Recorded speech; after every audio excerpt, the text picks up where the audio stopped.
आखिरकार बाबर आजम की team Peshawar Zalmi final दे विच पहुंच ही गई है। ऐदा दा ही तुहानूं लगदा होएगा, ऐदा दा ही मैनूं लगदा पिया सी ते इसी तरह बाबर आजम नूं लगदा पिया होएगा, लेकिन ऐदा कुछ भी नहीं होया। बाबर आजम की टीम फाइनल दे विच नहीं पहुंच सकी। इस्लामाबाद यूनाइटेड की टीम ने बाबर आजम की टीम पेशावर ज़ल्मी के तमाम ख्वाब चकनाचूर करते। लेकिन ऐदा लगदा पिया सी कि बाबर आजम की टीम पेशावर ज़ल्मी फाइनल दे विच पहुंच जाएगी, क्योंकि शुरू दे विच पेशावर ज़ल्मी की टीम ने बहुत ज़बरदस्त बॉलिंग की। पेशावर ज़ल्मी की टीम के जिहड़े बॉलर सी ना, उन्होंने इस्लामाबाद यूनाइटेड दीयां 3 विकटां 21 स्कोर ते डेगतियां सी। 50 स्कोर ते इस्लामाबाद यूनाइटेड दीयां 4 विकटां गिर चुकियां सी ते 91 स्कोरां दे उत्ते इस्लामाबाद यूनाइटेड दीयां 5 विकटां गिर चुकियां सी। एक वो टीम जिन्हें कि 180 स्कोर चेज़ करना वा, तुसीं तसव्वुर कर सकते हैं कि वो टीम जिहदियां 91 स्कोर दे उत्ते 5 विकटां गिर जान, वो टीम 180 चेज़ कर लेगी? ऐदा नहीं लगदा पिया सी। इस तरह लग रहा सी कि इस्लामाबाद यूनाइटेड की टीम ये मैच हार जाएगी, क्योंकि 91 स्कोर के उत्ते इस्लामाबाद यूनाइटेड दीयां 5 विकटां गिर चुकियां सी। लेकिन यार बड़ी परफॉर्मेंस दी है हैदर अली ते इमाद वसीम ने। हैदर अली ते इमाद वसीम ने पार्टनरशिप लगाई है 98 रनस की। 49 बालां ते 98 स्कोर की पार्टनरशिप इमाद वसीम ते हैदर अली ने बनाई सी। दरअसल ये मजबूत पार्टनरशिप का ही कमाल आ कि इस्लामाबाद यूनाइटेड की टीम फाइनल तक पहुँच पाई है। ये इमाद वसीम उही आ जिहड़े कि पाकिस्तान क्रिकेट टीम दे विच खेलदे हुंदे सी, लेकिन पाकिस्तान क्रिकेट बोर्ड दे नाल इमाद वसीम दे कुछ इख्तलाफात पैदा हो गए सी ते इस वजह तो इमाद वसीम ने रिटायरमेंट लै ली सी। हुण इसी इमाद वसीम ने इस्लामाबाद यूनाइटेड की टीम नूं फाइनल दे विच पहुंचाता वा। तुसीं सोचदे होने कि पाकिस्तान क्रिकेट बोर्ड ते इमाद वसीम के दरमियान इख्तलाफात पैदा होए क्यों? वजह दरअसल ये सी कि इमाद वसीम कहते सी कि मैं दुनिया दे विच जाके लीग्स क्रिकेट खेलनी है तो मैनू NOC जारी करो, लेकिन पाकिस्तान क्रिकेट बोर्ड ने NOC जारी नहीं किया, जिहदी वजह तो इमाद वसीम ने रिटायरमेंट लै ली सी। लेकिन जिस तरह पाकिस्तान सुपर लीग दे विच इमाद वसीम ने उमदा परफॉर्मेंस दी आ, बॉलिंग बड़ी ज़बरदस्त की आ, बैटिंग बड़ी ज़बरदस्त की आ, जिस तरह इस्लामाबाद यूनाइटेड की टीम नूं फाइनल दे विच पहुंचाया वा, तो हुण शायद पाकिस्तान क्रिकेट बोर्ड भी इमाद वसीम नूं वापस टीम दे विच लियाउण वास्ते कोशिश करनगे, क्योंकि T20 वर्ल्ड कप होना 2024 का हुण ते ऐदां दे ज़बरदस्त जिहड़े खिलाड़ी की बड़ी ज़रूरत आ पाकिस्तान क्रिकेट टीम नूं।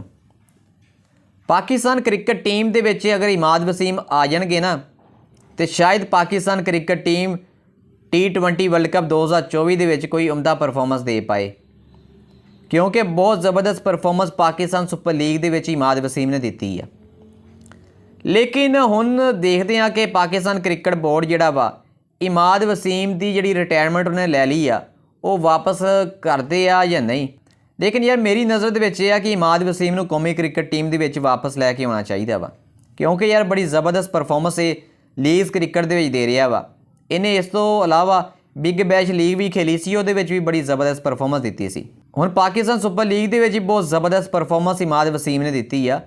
पिछले 3 मैच जिहड़े आ इमाद वसीम की ज़बरदस्त बैटिंग ते बॉलिंग की वजह तो इस्लामाबाद यूनाइटेड की टीम ने जिते आ।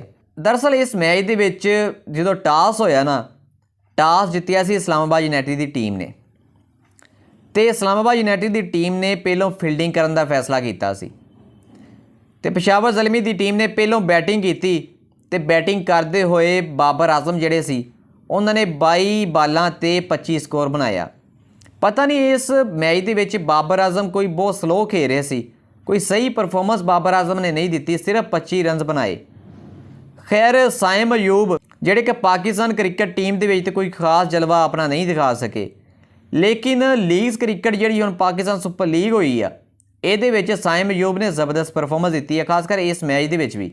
अगर ये मैच पेशावर ज़ल्मी की टीम जितदी ना, तो साइम अयूब नूं मैन ऑफ द मैच का अवार्ड मिलना सी, क्योंकि इस मैच दे विच साइम अयूब ने 44 बालां ते 74 रन बनाए सी। लेकिन यार जदों इस्लामाबाद यूनाइटेड की टीम बैटिंग करने वास्ते आई ना, तो एलेक्स हेल्स जिहड़े ਉਹ ਸ਼ੁਰੂ ਦੇ ਵਿੱਚ ਹੀ ਆਪਣੀ ਵਿਕਟ ਗਵਾ ਬੈਠੇ ਸੀ। ਉਸ ਤੋਂ ਬਾਅਦ ਸਲਮਾਨ ਅਲੀ ਆਗਾ ਆਏ, ਉਹ ਵੀ ਕੋਈ ਖਾਸ ਪਰਫਾਰਮੈਂਸ ਨਹੀਂ ਦੇ ਸਕੇ, ਛੇਤੀ ਆਊਟ ਹੋ ਗਏ। ਬਾਅਦ 'ਚ ਸ਼ਾਦਾਬ ਖਾਨ ਆਏ, ਲੇਕਿਨ ਸ਼ਾਦਾਬ ਖਾਨ ਵੀ ਕੋਈ ਖਾਸ ਪਰਫਾਰਮੈਂਸ ਨਹੀਂ ਦੇ ਸਕੇ। ਇਸ ਮੈਚ ਦੇ ਵਿੱਚ ਇਮਾਦ ਵਸੀਮ ਜਦੋਂ ਆਏ ਤਾਂ ਸ਼ੁਰੂ ਦੇ ਵਿੱਚ ਕਾਫੀ ਜ਼ਿਆਦਾ ਸਲੋ ਖੇਡ ਰਹੇ ਸੀ। ਉਹਨਾਂ ਦਾ ਸਾਥ ਜਿਹੜਾ ਆਜ਼ਮ ਖਾਨ ਨੇ ਵੀ ਦਿੱਤਾ, ਲੇਕਿਨ ਆਜ਼ਮ ਖਾਨ ਵੀ ਜਲਦੀ ਆਊਟ ਹੋ ਗਏ। ਉਹਨਾਂ ਦੀ ਵਿਕਟ ਜਦੋਂ ਗਿਰ ਗਈ, ਬਾਅਦ 'ਚੋਂ ਹੈਦਰ ਅਲੀ ਆਏ ਤੇ ਹੈਦਰ ਅਲੀ ਤੇ ਇਮਾਦ ਵਸੀਮ ਨੇ ਬੜੀ ਜ਼ਬਰਦਸਤ ਤੇ ਜ਼ਿੰਮੇਦਾਰਾਨਾ ਬੈਟਿੰਗ ਕੀਤੀ। ਇਹ ਦੋਵਾਂ ਖਿਡਾਰੀਆਂ ਦੀ ਜ਼ਬਰਦਸਤ ਪਾਰਟਨਰਸ਼ਿਪ ਦੀ ਵਜ੍ਹਾ ਤੋਂ ਨਾ ਇਸਲਾਮਾਬਾਦ ਯੂਨਾਈਟਿਡ ਦੀ ਟੀਮ ਇਹ ਮੈਚ ਜਿੱਤ ਸਕੀ। ਦਰਅਸਲ ਇਹ ਦੋਵਾਂ ਖਿਡਾਰੀਆਂ ਨੇ 49 ਬਾਲਾਂ ਤੇ 98 ਰਨਸ ਦੀ ਪਾਰਟਨਰਸ਼ਿਪ ਲਗਾਈ ਸੀ। ਇਸ ਵਜ੍ਹਾ ਤੋਂ ਇਸਲਾਮਾਬਾਦ ਯੂਨਾਈਟਿਡ ਦੀ ਟੀਮ ਬਾਬਰ ਆਜ਼ਮ ਦੀ ਟੀਮ ਪੇਸ਼ਾਵਰ ਜ਼ਲਮੀ ਨੂੰ ਹਰਾ ਸਕੀ। ਲੇਕਿਨ ਪੇਸ਼ਾਵਰ ਜ਼ਲਮੀ ਦੇ ਫੈਨਸ ਨੂੰ ਕਾਫੀ ਜ਼ਿਆਦਾ ਉਮੀਦ ਸੀ ਕਿ ਪੇਸ਼ਾਵਰ ਜ਼ਲਮੀ ਫਾਈਨਲ ਦੇ ਵਿੱਚ ਪਹੁੰਚੇਗੀ। ਬਾਬਰ ਆਜ਼ਮ ਤੇ ਮੁਹੰਮਦ ਰਿਜ਼ਵਾਨ ਜਿਹੜੇ ਆ ਦੋਵੇਂ ਆਪਸ ਦੇ ਵਿੱਚ ਬੜੇ ਯਾਰੀ ਦੋਸਤੀ ਇਹਨਾਂ ਦੀ, ਇਹ ਜਿਹੜੇ ਦੋਵੇਂ ਆਪਸ ਦੇ ਵਿੱਚ ਟਕਰਾਉਣਗੇ, ਲੇਕਿਨ ਇਸ ਤਰ੍ਹਾਂ ਕੁਝ ਵੀ ਨਹੀਂ ਹੋਇਆ। ਇਸਲਾਮਾਬਾਦ ਯੂਨਾਈਟਿਡ ਦੀ ਟੀਮ ਨੇ ਪੇਸ਼ਾਵਰ ਜ਼ਲਮੀ ਦੇ तमाम ਖੁਆਬ ਜਿਹੜੇ ਆ ਚਕਨਾਚੂਰ ਕਰਤੇ। ਖੈਰ ਬੜੀ ਹੈਰਾਨਗੀ ਦੀ ਗੱਲ ਆ ਕਿ ਇਸਲਾਮਾਬਾਦ ਯੂਨਾਈਟਿਡ ਦੀ ਟੀਮ ਜਦੋਂ ਵੀ ਫਾਈਨਲ ਦੇ ਵਿੱਚ ਪਹੁੰਚੀ ਆ ਫਾਈਨਲ ਜਿੱਤੀ ਆ। ਲਗਾਤਾਰ 5 ਸਾਲ ਹੋ ਗਏ ਸੀ ਇਸਲਾਮਾਬਾਦ ਯੂਨਾਈਟਿਡ ਦੀ ਟੀਮ ਨੂੰ ਜਿਹੜੀ ਕਿ ਫਾਈਨਲ ਦੇ ਵਿੱਚ ਪਹੁੰਚ ਨਹੀਂ ਪਾ ਰਹੀ ਸੀ, ਕੁਆਲੀਫਾਈ ਨਹੀਂ ਕਰ ਪਾ ਰਹੀ ਸੀ। ਇਸੇ ਤਰ੍ਹਾਂ ਪੇਸ਼ਾਵਰ ਜ਼ਲਮੀ ਜਿਹੜੀ ਆ ਉਹਨੂੰ 7 ਸਾਲ ਹੋ ਗਏ ਆ, ਉਹ ਫਾਈਨਲ ਤੱਕ ਨਹੀਂ ਪਹੁੰਚ ਪਾਈ। ਲੇਕਿਨ ਹੁਣ 2024 ਦੇ ਵਿੱਚ ਇਸਲਾਮਾਬਾਦ ਯੂਨਾਈਟਿਡ ਦੀ ਟੀਮ ਫਾਈਨਲ ਦੇ ਵਿੱਚ ਪਹੁੰਚ ਗਈ ਆ। ਹੁਣ ਇਹ ਮੈਚ ਜਿਹੜਾ ਫਾਈਨਲ ਹੋਏਗਾ ਕੋਈ ਆਸਾਨ ਤਾਂ ਨਹੀਂ ਹੋਏਗਾ। ਹੁਣ ਵੇਖਦੇ ਹਾਂ ਕਿ ਮੁਲਤਾਨ ਸੁਲਤਾਨ ਤੇ ਇਸਲਾਮਾਬਾਦ ਯੂਨਾਈਟਿਡ ਦੀ ਟੀਮ ਦੇ ਦਰਮਿਆਨ ਜਿਹੜਾ ਇਹ ਫਾਈਨਲ ਹੋਏਗਾ, ਇਹ ਫਾਈਨਲ ਕਿਹੜੀ ਟੀਮ ਜਿੱਤੇਗੀ। ਖੈਰ ਯਾਰ ਤੁਸੀਂ ਕਿਸ ਟੀਮ ਨੂੰ ਸਪੋਰਟ ਕਰਦੇ ਆ, ਤੁਹਾਨੂੰ ਕੀ ਲੱਗਦਾ ਵਾ ਕਿ ਕਿਹੜੀ ਟੀਮ ਇਹ ਫਾਈਨਲ ਜਿੱਤੇਗੀ? ਮੈਨੂੰ ਕਮੈਂਟਸ ਦੇ ਵਿੱਚ ਤੁਸੀਂ ਜ਼ਰੂਰ ਦੱਸਿਓ।